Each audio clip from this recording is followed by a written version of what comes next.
Ya, bismillahirrahmanirrahim. Assalamualaikum warahmatullahi wabarakatuh. Alhamdulillah rabbil alamin hamdan katsiran thayyiban mubarakan fihi kama yuhibbu rabbuna wa yarda. Salatu wassalamu ala nabiyyina Muhammadin wa ala alihi wa sahbihi ajma'in, amma ba'd. Para bapak, para ibu sekalian, para ikhwan dan akhwat rahimani wa rahimakumullah. Alhamdulillah, Allah Subhanahu wa taala kembali mengumpulkan kita di sini di salah satu rumahnya yang mulia, di Masjid Al-Ikhlas Karangmendung, untuk sama-sama kita belajar, sama-sama kita menambah iman dan takwa kita kepada Allah Subhanahu wa taala. Kita ingin tahu bagaimana cara kita menyembah Allah Subhanahu wa taala sesuai dengan apa yang Allah syariatkan. Salawat dan salam semoga terlimpah kepada Nabi kita Nabi Muhammad sallallahu alaihi wasallam beserta keluarga dan sahabat beliau dan orang-orang yang setia mengikuti tuntunan beliau hingga yaumul qiyamah kelak. Dan semoga kita termasuk di antara mereka. Amin ya rabbal alamin. Ya, para hadirin sekalian rahimani wa rahimakumullah. Kita akan lanjutkan materi yang sudah kita mulai kemarin pada pertemuan Jumat yang lalu tentang adab-adab diskusi suami dan istri. Sedikit kita mereview kembali pembahasan yang sudah kita bahas kemarin. Kita sudah bahas 5 kaidah atau 5 adab dalam berdiskusi antara suami dan istri. Yang pertama adalah Islam membolehkan diskusi antara suami istri, tidak sebagaimana keyakinan orang-orang jahiliyah, yang mana wanita atau istri sama sekali tidak diberikan hak berpendapat, nggak boleh berpendapat. Bahkan kalau suami ikut pendapat istri, itu aib menurut orang-orang jahiliyah. Kaidah yang kedua, bahwasanya membuka ruang diskusi itu adalah akhlak mulia. Karena ini Allah perintahkan, wa amruhum syura bainahum. Perkaranya orang-orang beriman adalah memusyawarahkan urusan mereka di antara mereka. Maka membuka ruang diskusi bermusyawarah itu adalah akhlak yang mulia. Sebaliknya menutup ruang diskusi adalah akhlak tercela. Kaidah yang ketiga, dalam berdiskusi antara suami dan istri, dan juga dengan siapapun, wajib dikembalikan kepada dalil. Dalam mendiskusikan semua masalah wajib kembali kepada dalil Al-Quran dan As-Sunnah. Kaidah yang keempat, suami adalah pemimpin, maka dia adalah pembuat keputusan. Suami adalah pemimpin, maka dia adalah decision maker. Diskusi berjalan, tapi yang menyimpulkan kesimpulan, yang ketok palu, yang membuat keputusan adalah suami. Kaidah yang kelima, wajib taat kepada suami kalau suami sudah memutuskan keputusan, baik istrinya suka atau tidak suka, baik sepakat atau tidak sepakat. Kalau suami sudah memutuskan, maka wajib taat. Tentu saja selama tidak bertentangan dengan syariat. Nah, ini 5 kaidah yang sudah kita bahas hari ini. Nah, pada kesempatan kali ini akan kita bahas lagi 5 kaidah lagi. Jadi total ada 10 kaidah. Kaidah yang keenam dalam masalah adab diskusi antara suami dan istri adalah bahwasanya tugas istri adalah sekedar memberikan nasihat pada suami. Tugas istri adalah memberi nasihat. Artinya apa? Artinya istri nggak bisa memberikan perintah kepada suami, karena nggak boleh. Dan suami tidak wajib taat kepada istri. Yang wajib taat adalah istri kepada suami. Suami nggak wajib taat kepada istri. Maka istri nggak bisa memberikan perintah. Yang bisa dia lakukan, yang bisa dilakukan oleh istri adalah sekedar memberi nasihat, atau dengan bahasa lainnya memberi saran, memberi masukan.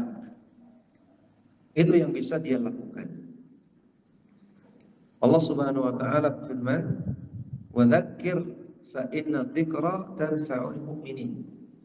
Berilah peringatan, berilah nasihat, berilah saran.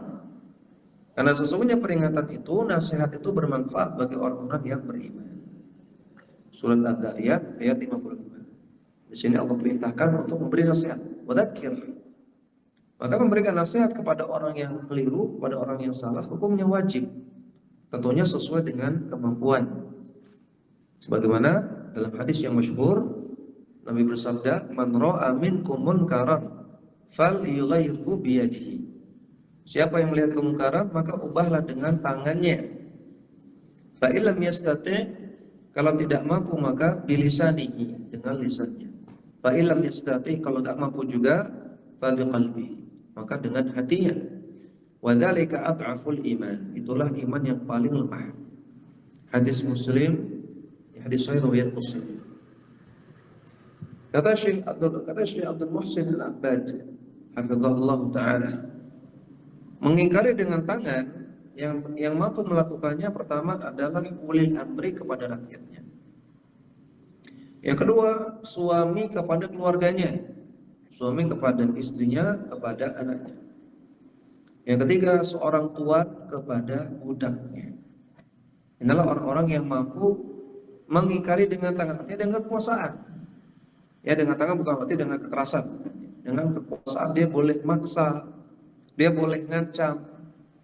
Ya, suami ngancam anak. Kalau misalnya kamu main di luar jamnya, ya maka nanti tidak dikasih uang jajan. Ini boleh. Ini hak bapak, hak suami. Adapun yang selain itu, maka mampunya dengan lisan atau dengan hati. Termasuk istri kepada suami. Istri kepada suami nggak bisa mengingkari dengan tangan, tapi bisa dengan lisan atau dengan hati.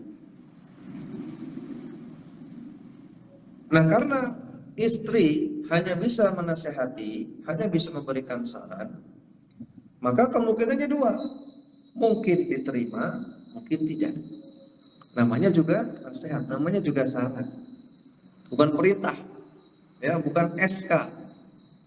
Namanya juga saran, nasihat, maka bisa diterima, bisa tidak. Bisa diterima, bisa ditolak. Gak boleh kita menasihati dengan syarat harus diterima. Boleh, itu namanya perintah. Ibnu Hazm Al-Andalusi rahimahullah, beliau mengatakan, wala tansah ala syartil qabuli. Jangan kamu nasihati orang dengan syarat harus diterima. Saya mau nasihati kamu, tapi kamu harus terima ya. Nggak bisa kayak gitu. Ini bukan nasihat, namanya perintah. Fa in ta'addaita hadhihi al-wujuh fa anta zalimun la nasihun. Kalau kamu langgar adab ini, maksudnya adabnya nggak boleh maksa, nggak boleh mensyaratkan harus diterima. Kalau kamu langgar adab ini, maka Anda adalah orang zalim, kata Ibnu Hazm. Bukan orang yang nasih, bukan orang yang ngasih nasihat. Wa talibu ta'atin wa malikun. Kalau engkau seperti itu, maka engkau adalah talibu ta'atin, orang yang minta ketaatan dari orang lain, atau engkau bagaikan seorang malik, seorang raja. La muaddiu haqqin, bukan orang yang muaddiu haqqi amanatin, bukan orang yang sedang menunaikan amanah nasihat.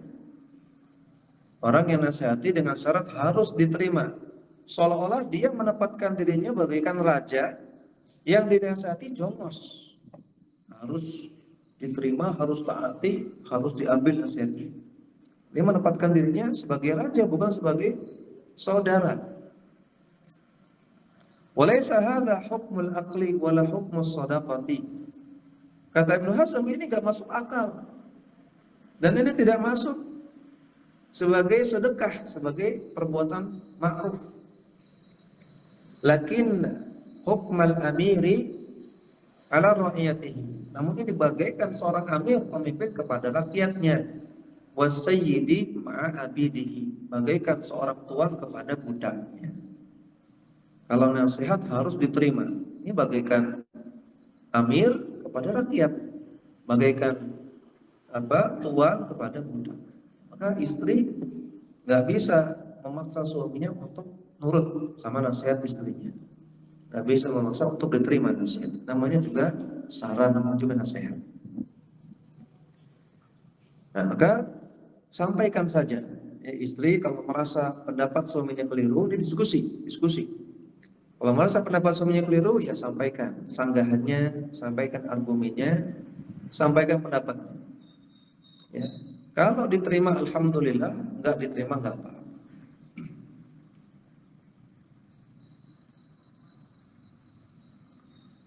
Dan yang namanya menasehati selalu ada dua kemungkinan itu. Kita menasihati siapa saja, nggak hanya suami, nggak hanya istri, siapapun. Selalu ada dua kemungkinan itu, diterima atau tidak. Makanya orang yang menasihati harus siap mental tidak diterima. Jadi kalau dia ditolak nasihatnya, maka dia tidak akan frustasi, tidak akan marah, karena dia sudah siap mental. Perhatikan bagaimana nasihat Luqmanul Hakim kepada anaknya. Ia mengatakan, wa'mur bil ma'rufi wanha 'anil munkari. Wahai anakku, perintahkanlah orang-orang untuk melakukan yang ma'ruf dan laranglah mereka melakukan yang munkar. Wasbir 'ala ma asabak, dan sabarlah atas apa-apa yang menimpa kamu ketika itu. Kalau engkau melakukan amar ma'ruf nahi munkar, kok ditolak nasihatnya, ditolak sarannya, atau bahkan malah dicaci maki, ya, maka wasbir ala ma asabak, sabar. Surat Luqman ayat 17. Maka di sini Luqman Hakim dan juga Allah Subhanahu wa taala yang menukil perkataan ini seolah-olah ingin menasihati kita, ingin mengingatkan kita bahwasanya nasihat itu kadang-kadang nggak diterima. Kalau nggak diterima nggak apa-apa, sabar. Ya. Maka demikianlah seorang istri, ya, ketika berdiskusi dengan suaminya dan nasihatnya tidak diterima, jangan marah. Ya. Bukankah dia adalah pemimpinmu? Bukankah dia adalah imammu? Ya, bukankah dia adalah suamimu? Maka ketika dikasih nasihat tidak diterima, sabar. Sebagaimana kita nasihati pemimpin, nasihati imam, tidak diterima, ya jangan demo. Ya. Nasihat nggak terima, demo nggak terima, masuk ke istana, kemudian ngebom, nggak benar. Nasihat nggak terima, ya sudah, sabar dulu, mungkin lain kali. Dan ketika seseorang menasehati orang lain yang keliru, kemudian nasihatnya tidak diterima, dia tetap dapat pahala. Karena menasihati adalah ibadah. Ibadah syaratnya dua. Niatnya ikhlas, caranya benar. Ikhlas dan ittiba. Ketika dua syarat sudah terpenuhi, dapat pahala. Kalau menasihati orang, kemudian dua syarat ini terpenuhi, maka dapat pahala. Menasihatinya ikhlas dan caranya benar. Walaupun nasihatnya nggak diterima, tetap dapat pahala. Ini bentuk besarnya rahmat Allah Subhanahu wa taala. Kita berdakwah, yang penting kita dakwah ikhlas, caranya benar. Walaupun audiensnya sedikit, ya, walaupun sepi masjidnya, walaupun yang dengar nggak banyak, nggak masalah, sudah dapat pahala. Nah, ini kaidah yang ketujuh, yang keenam. Kaidah yang ketujuh, ketika berdiskusi masalah duniawi, maka hendaknya berlonggar-longgar. Diskusi suami dan istri masalah duniawi, maka hendaknya berlonggar-longgar. Misalnya apa? Misal mau langganan internet, nah, ini contoh. Pakai provider A atau pakai paket data saja? Pakai IndiHome apa pakai misalnya apa? Pakai apa? Bisnet. Endorse ini. Yes. Cuman ngobrol masalah pakai IndiHome apa pakai Bisnet sampai gotok-gotokan. Pokoknya harus pakai IndiHome. Nggak terima saya. Kan nggak layak ya. Masalah seperti masalah duniawi, maka berlonggar-longgar saja. Atau juga kacanya sedikit. Mau makan keluar, ya. Mi mau kemana? Terserah. Ya, biasanya kan wanita terserah. Gimana kalau kesini aja? Ah nggak mau. Katanya terserah. Cuma masalah mau makan di mana aja sampai debat, sampai panas. Allah Ustaz. Ini kurang lah ya. Ya. Masalah-masalah duniawi longgarkan saja.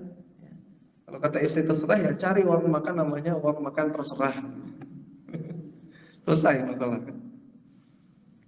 Ya Allah Subhanahu wa taala firman dalam Al-Qur'an, "Ma 'indakum yanfadu wa ma 'indallahi baq." Apa yang ada pada kalian, apa yang ada di dunia ini, yanfad akan binasa, akan hilang, akan sirna. Wa ma 'indallahi baqin. Adapun apa yang ada di sisi Allah itulah yang akan kekal, akan abadi. Surat An-Nahl ayat 96.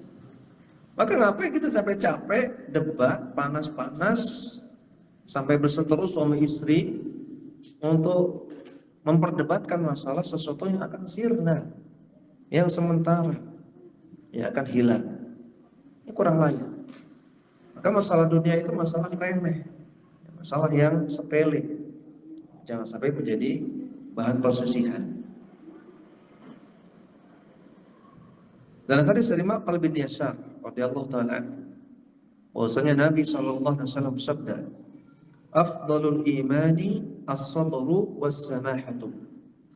Iman yang paling utama atau akhlak yang paling utama adalah sabar dan samahah. Samahah secara ringkasnya artinya berlonggar-longgar, toleran, ya, mudah dalam berinteraksi. Hadis riwayat Ad-Dailami dan Musnadul Firdaus. Demikian juga Imam Ahmad atau Abdullah bin Imam Ahmad dalam kitab Az-Zuhd disahihkan oleh Syekh Albani dalam silsilah sahih. Ketika kata Nabi, akhlak yang paling terbaik diantaranya adalah sabar dan bersikap longgar, bersikap samahah, longgar, mudah dalam berinteraksi dengan orang lain. Dalam hadis lain dari Jabir bin Abdullah radhiyallahu taala anhu, Rasulullah sallallahu alaihi wasallam bersabda, "Rahimallahu 'abdan."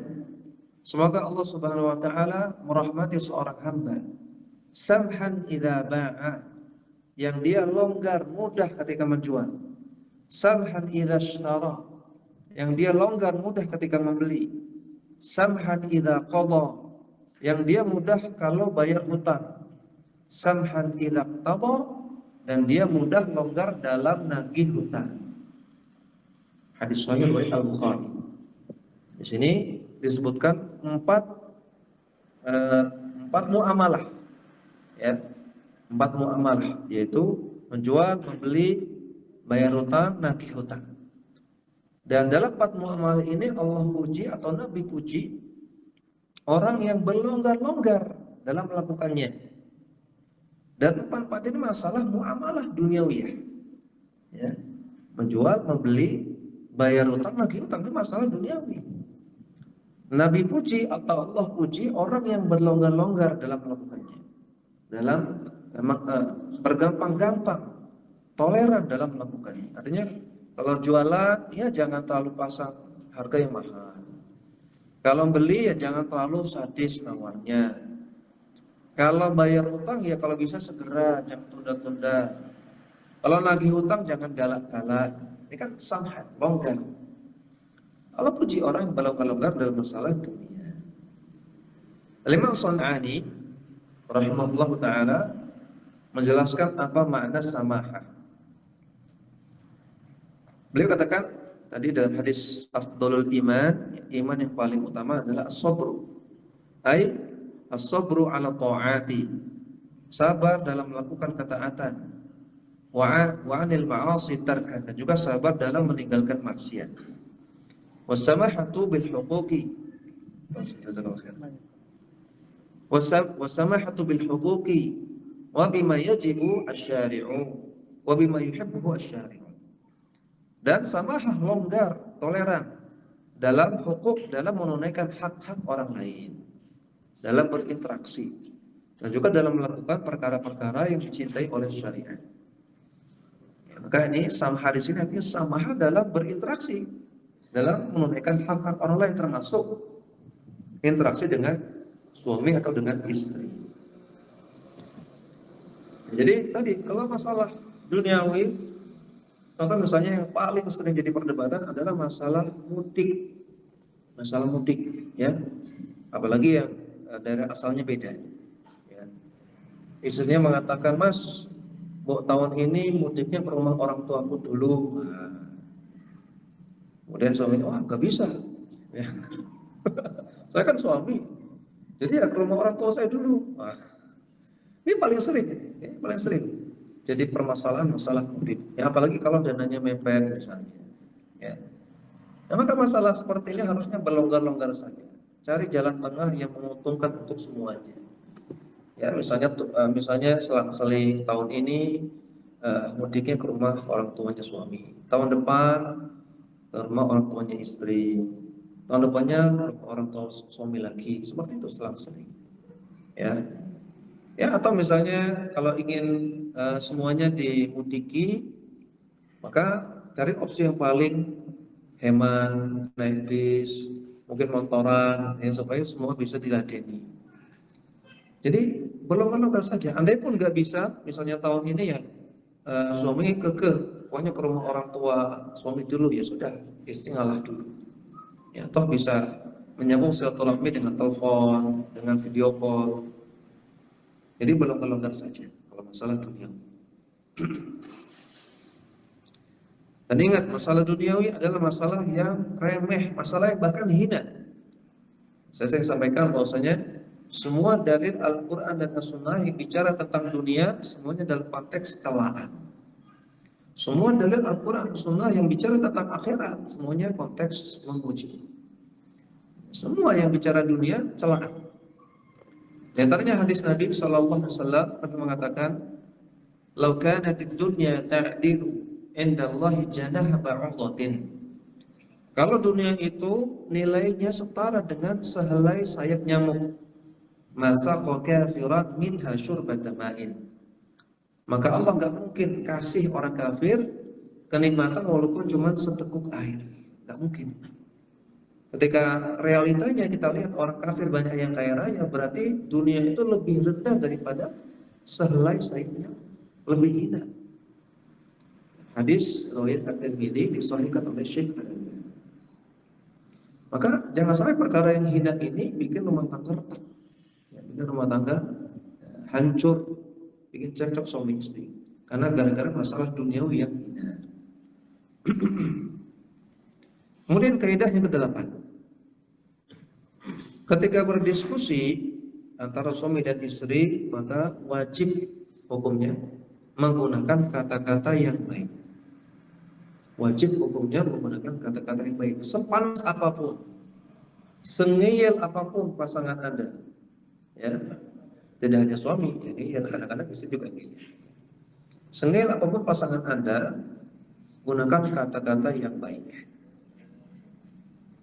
Allah Subhanahu wa taala firman kepada Nabi Musa dan Nabi Harun ketika menghadapi Fir'aun, "Faqula lahu qawlan layyina la'allahu yatadhakkaru aw yakhsha."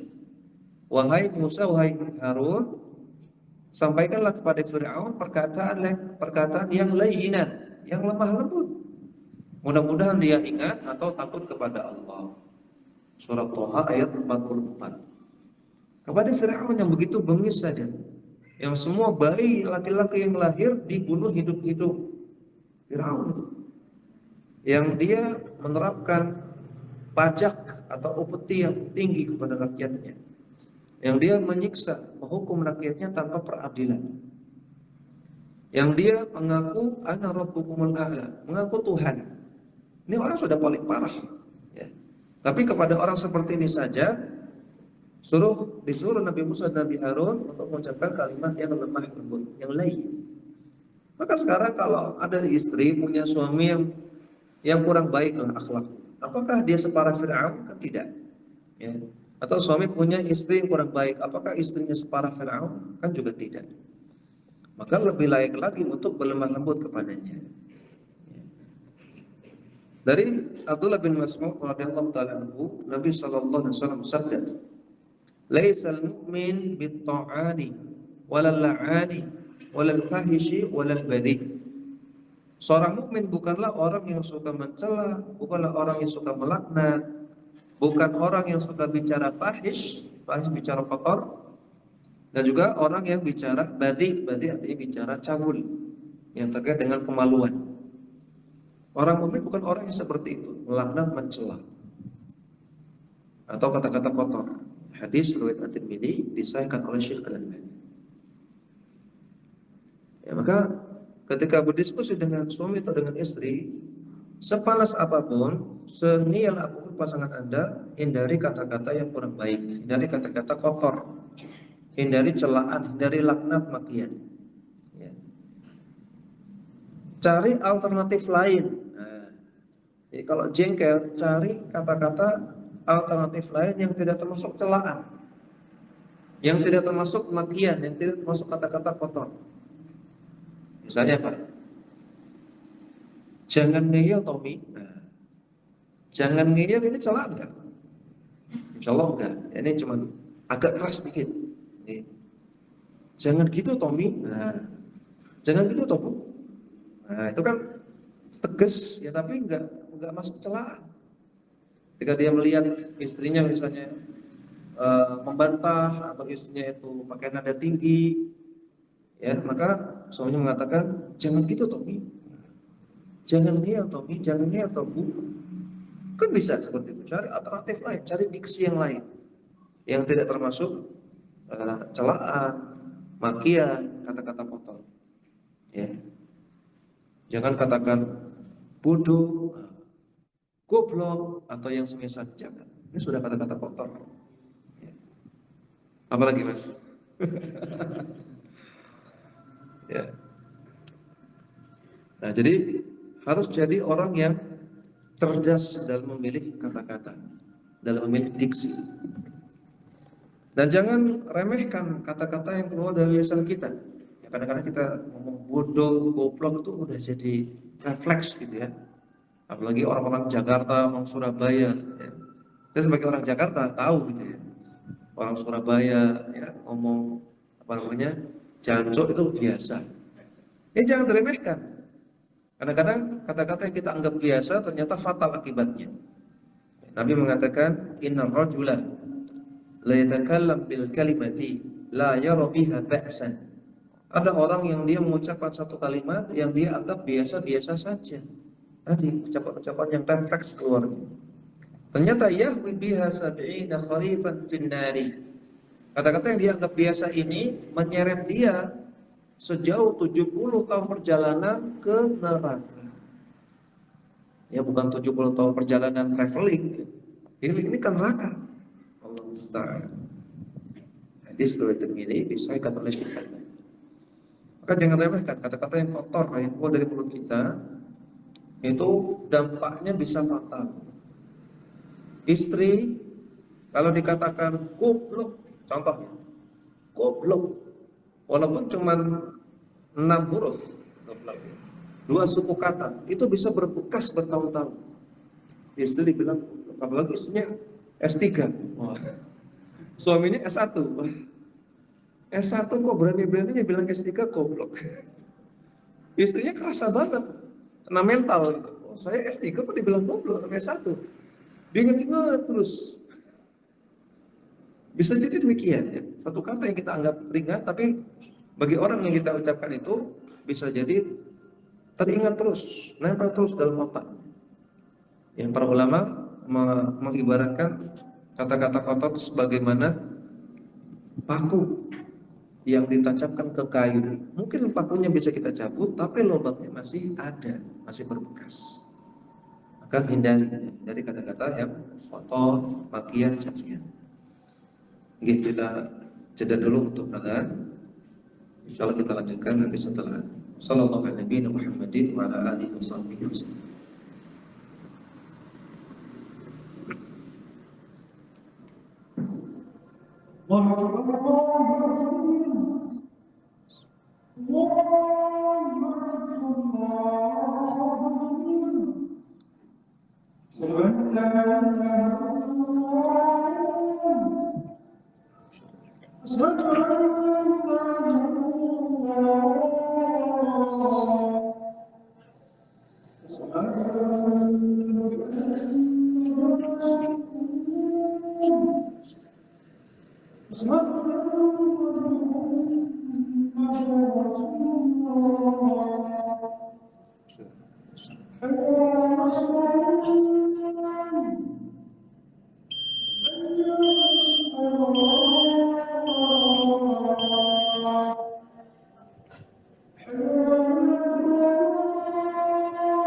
Assalamualaikum warahmatullahi wabarakatuh. Alhamdulillahirabbil alamin. Wassalatu wassalamu ala nabiyyina Muhammadin wa ala alihi wa sahbihi ajma'in. Ya, para ikhwah wa akhwat sekalian rahimanallah, sekali lagi ketika berdiskusi dengan suami atau istri, sejengkel apapun, semarah apapun, hindari penggunaan kata-kata kotor atau cela atau pujian. Cari kata-kata yang lain, atau kalau tidak bisa mencari kata-kata lain yang sudah diam. Bahkan Nabi mengatakan, "Man kana yu'minu billahi wal yawmil akhir falyakul khairan aw liyasmut." Siapa yang beriman kepada Allah dan hari akhir, maka ucapkanlah yang baik. Kalau nggak bisa, maka diam. Jangan sudah marah, kemudian terbesit rasa ingin mengucapkan kata-kata kotor, tahan. Kemudian diam. Nah, ini juga terkait dengan kaidah atau adab yang ke-9. Kaidah atau adab yang ke-9 dalam berdiskusi dengan suami atau dengan istri adalah hentikan diskusi ketika sudah mulai memanas. Jangan lanjutkan. Hentikan diskusi kalau sudah mulai memanas.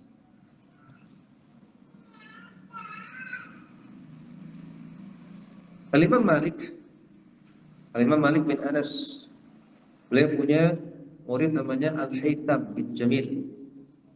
Al-Haytham bin Jamil tanya kepada Imam Malik, "Ya Imam, ar-rajulu ya'lamu bis sunnah." Ada orang yang dia paham sunnah. Hal yujadil, apakah dia boleh berdebat? Maka kata Imam Malik, "La, enggak boleh berdebat. Lakin akhbir bis sunnah. Wa in qubila fada." Jangan debat, sampaikan sunnah, sampaikan dalil, sampaikan argumen. Kalau diterima, alhamdulillah. Wa illa fasakata. Kalau enggak diterima, ya sudah, diam saja. Artinya sampaikan dalil secara ilmiah.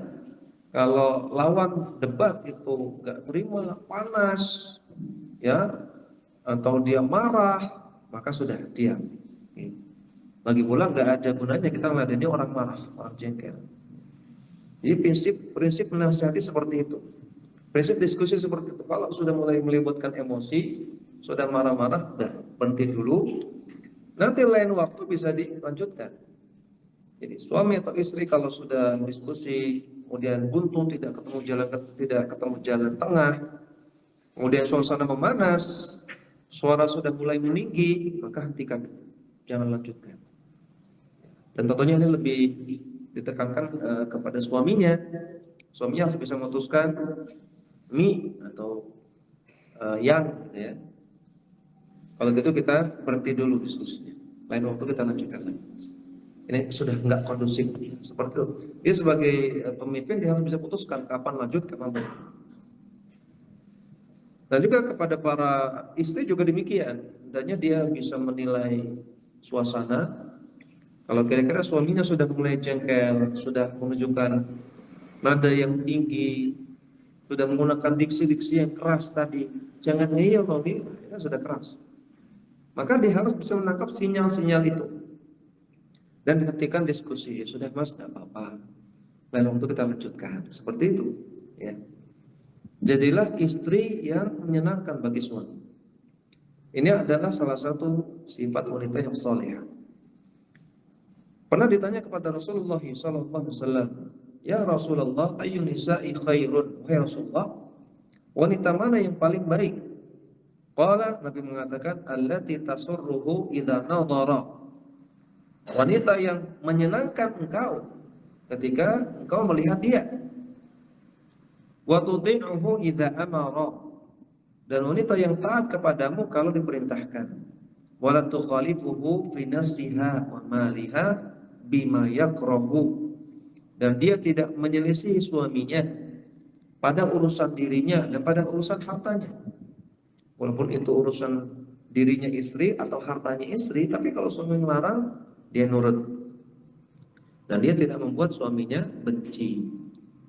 Hadis riwayat An-Nasa'i, Imam Ahmad, dan dihasankan oleh Syekh Al-Albani. Ya, poinnya atau syahidnya ada pada perkataan tasurruhu idza nadhar. Istri yang baik adalah yang menyenangkan kalau dipandang. Termasuk ketika diskusi, jangan sampai menjadi istri yang dicengkeli suami, dibenci suami ketika diskusi. Tetaplah berusaha menjadi istri yang disayangi, yang disenangi oleh suami, walaupun suami tidak setuju dengan pendapatnya. Dalam hadis dari Mu'adz bin Jabal radhiyallahu taala anhu, Nabi sallallahu alaihi wasallam bersabda, "La tu'dhi imra'atun zawjaha fid dunya." Tidaklah ada seorang istri yang menyakiti hati suaminya di dunia. Illa qalat zaujatuhu minal huril 'aini. Kecuali istrinya sang suami di surga dari kalangan bidadari akan mengatakan, la tu'dhihi, wahai istri dunia. Istri akhirat itu ngomong sama istri, wahai istri dunia, jangan ganggu suamiku. Qatalakillah, semoga Allah membinasakan engkau. Jadi ini istri nomor berapa? Istri kedua. Istri akhirat mendoakan istri dunia, semoga Allah membinasakan kamu. Fa inna ma huwa indaki dakhilun yushiku ayyufariqaki ilaina. Sekarang dia memang suami kamu di dunia, tapi sebentar lagi kalau dia mati maka menjadi suami kami di akhirat. Hadis riwayat At-Tirmidzi, Ibnu Majah, dan hadis ini sanadnya hasan, dihasankan oleh Syekh Al-Albani. Ya, maka didoakan oleh penduduk langit. Bidadari surga termasuk penduduk langit. Yang mana penduduk langit ini lebih sedikit maksiatnya daripada kita. Ya. Atau bahkan mereka tidak maksiat sama sekali. Maka makhluk yang seperti ini doanya lebih makbul. Dan istri yang menyakiti hati suaminya dengan catatan dalam keadaan suaminya benar. Suaminya benar tapi disakiti hatinya, maka penduduk langit yaitu bidadari, hurun 'ain, mendoakan keburukan bagi istri tersebut. Waliyadzubillah.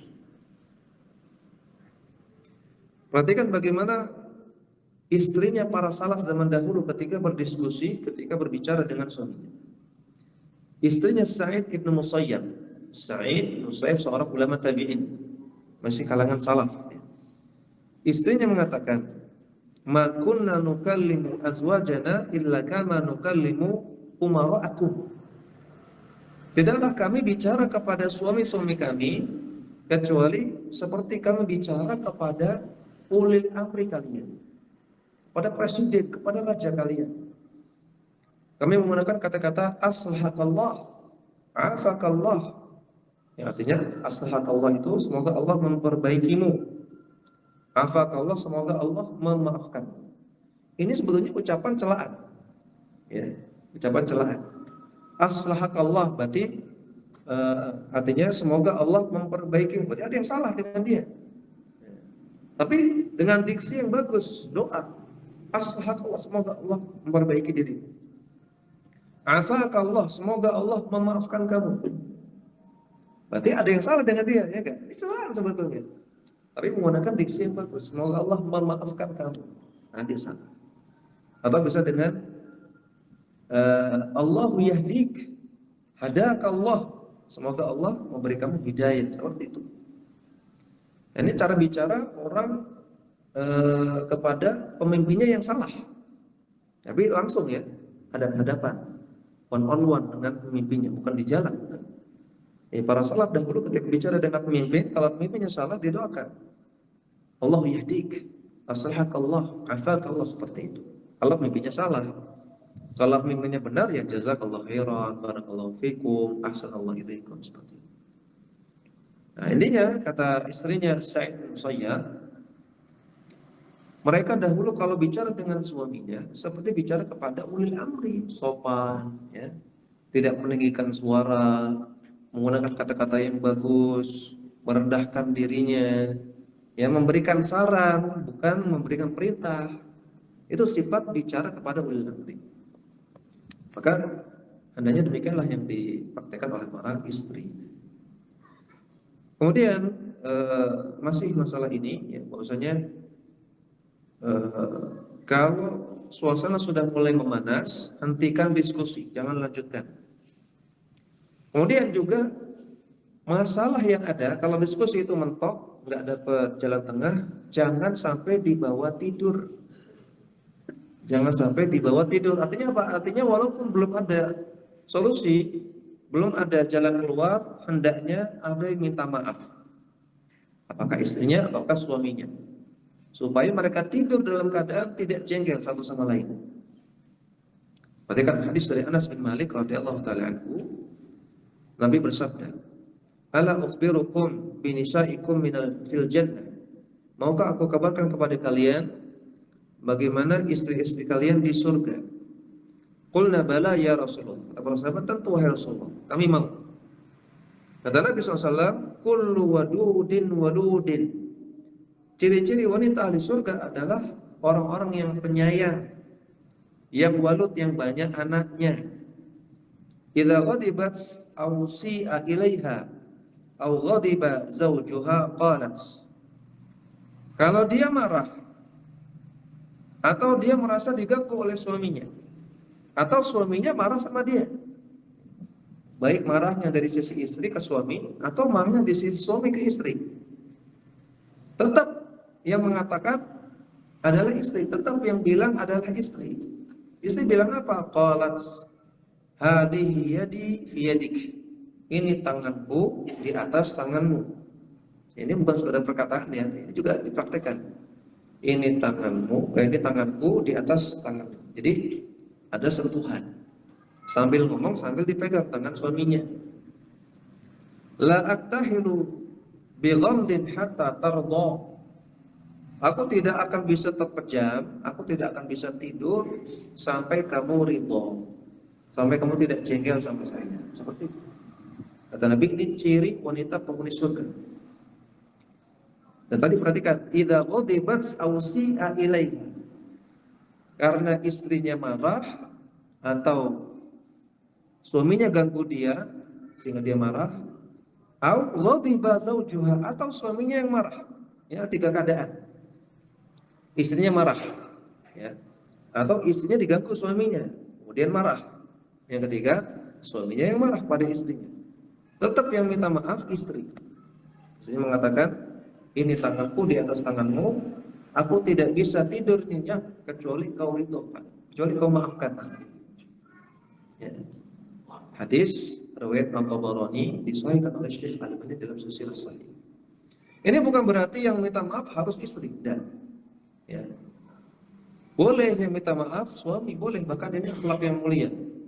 Siapa yang minta maaf duluan, itulah yang lebih mulia, itulah yang akhlaknya paling bagus. Ya, kalau suaminya sudah, apalagi suaminya tidak jengkel, dia tidur dalam keadaan suaminya nggak jengkel, lebih bagus. Tapi memang yang paling ditekankan adalah para istri. Baik istrinya yang marah atau suaminya yang marah, baik suaminya yang duluan atau istrinya yang duluan bikin masalah, ditekankan para istri yang minta maaf duluan. Kenapa? Karena para suami itu punya ego yang tinggi, ya. Benar nggak Pak? Benar ya? Suami itu punya wibawa, ya, dia itu punya dikjaya, yang dia merasa harus jaga itu. Masa sih saya minta maaf sama dia, nggak sudi? Nah, gitu kan. Suami itu kan punya wibawa tinggi, karena dia laki-laki, ya. Nah, maka Allah Subhanahu Wa Taala paham ini, Rasul paham ini. Makanya disebutkan adalah istri. Istri yang mengatakan ini tanganku di atas tanganmu, aku tidak bisa tidur nyenyak kecuali kau ridho. Jadi sekali lagi ini bukan pembatasan, bukan berarti harus istri yang minta maaf, boleh suami, tapi lebih ditekankan istri yang minta maaf. Ya, jadi sekali lagi hentikan diskusi kalau suasana memanas. Kaidah yang terakhir yang ke-10. Ini tidak kalah pentingnya. Sepanas apapun diskusi antara suami istri, jangan bermudah-mudahan mengeluarkan kata cerai. Jangan mudah mengeluarkan kata cerai atau talak atau semisal. Jangan. Ini adalah dakwah setan yang paling disenangi oleh iblis. Dalam hadis yang sahih, ketika iblis itu mengumpulkan tentaranya, kemudian ada satu setan, tentaranya iblis yang mengatakan, "Fa'altu kadza wa kadza." Wahai iblis, aku berhasil melakukan ini itu. Aku berhasil bikin orang ini mabuk, minum khamr. Aku berhasil bikin orang ini zina. Aku berhasil bikin orang ini membunuh, mencuri macam-macam. Maka apa kata iblis? Yaqulu ma sana'ta syai'an. Wah, biasa. B aja, enggak ada apa-apanya. Gampang ya, kata iblis. Qala tsumma yaji'u ahaduhum. Kemudian datang lagi setan yang lain. Wa yaqulu ma taraktuhu hatta yufarriqu bainahu wa baina imra'ati. Wahai iblis, wahai bosku, aku tidak meninggalkan dua pasangan ini kecuali sampai mereka berpisah, cerai. Maka iblis mengatakan, "Fayudnihi minhu, ayo sini, dekat dengan saya." Wa yaqulu ni'ma anta fayaltazimu. Engkau adalah yang terbaik wahai tentaraku. Dan fayaltazimu, melanjutkan apa yang kamu lakukan. Jos sekali, mantap, kata iblis. Ketika ada setan yang berhasil memisahkan suami istri cerai, dipuji oleh iblis. Hadis sahih riwayat Muslim. Maka siapa yang bermudah-mudahan untuk mengucapkan kata cerai dalam diskusi, cuma diskusi aja kok, keluar kata cerai, dia terjebak dalam jebakan iblis, jebakan setan. Waliyadzubillah. Dan ingat bahwasanya cerai tidak selalu menjadi solusi, tidak selalu ya, kadang solusi, kadang enggak. Ada kaidah fiqhiyah, al-istidamatu aqwa minal ibtida. Istidamah, menjaga yang sudah ada, aqwa itu lebih kuat, lebih bagus minal ibtida, daripada bikin baru. Maka mempertahankan rumah tangga yang ada lebih kuat, lebih utama, karena sudah lama, sudah saling kenal, sudah tahu borok-boroknya, sudah tahu hobi-hobinya, sudah saling kenal, sudah lama. Ini lebih kuat, lebih bagus, lebih utama daripada bikin rumah tangga yang baru. Nggak ada jaminan rumah tangga yang baru nanti lebih baik, nggak ada jaminan, belum tentu. Ya. Jangan sampai yang ini lepas, yang baru juga hilang, rugi dua kali. Ya. Jadi kalau yang sekarang ada bisa diperbaiki, perbaiki, pertahankan. Jangan bermudah-mudahan untuk mikir cerai. Ya.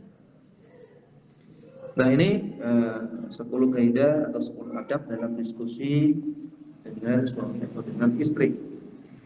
Sebelum kita akhiri, kita persilakan kalau ada pertanyaan.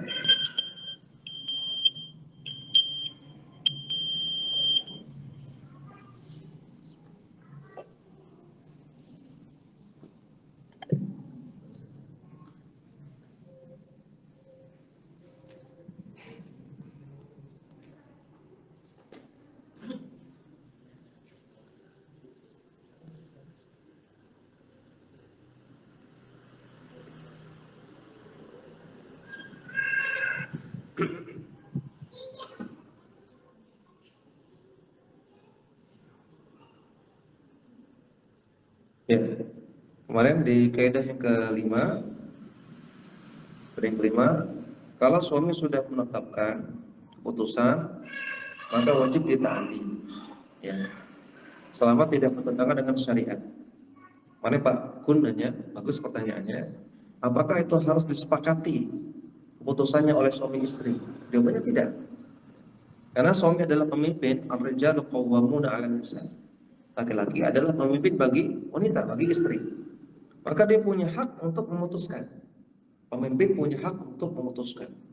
Sebagaimana pemimpin di perusahaan, apa harus sepakat semua karyawan dulu kan enggak? Ya. Maka suami punya hak untuk memutuskan, walaupun istri nggak setuju, walaupun nggak sepakat dalam diskusi itu. Namun tentunya sebagai suami berusaha untuk memutuskan seadil-adilnya, ya, putusan yang menguntungkan kedua belah pihak, menguntungkan suami, menguntungkan istri juga. Putusan yang paling sesuai syariat, putusan yang paling maslahat buat semua. Jangan sembarang. Ya.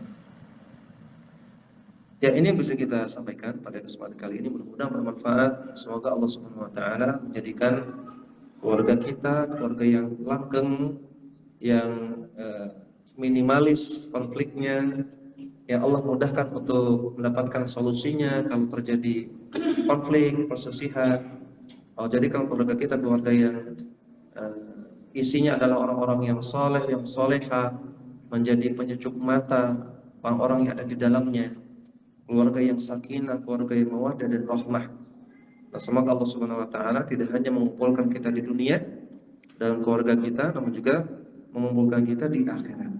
Amin ya rabbal alamin. Wa sallallahu ala nabiyina Muhammadin wa ala alihi wasallam. Wa akhiru da'wana alhamdulillahi rabbil alamin. Subhanakallahumma wa bihamdika asyhadu an la ilaha illa anta astaghfiruka wa atubu ilaik. Assalamualaikum warahmatullahi wabarakatuh.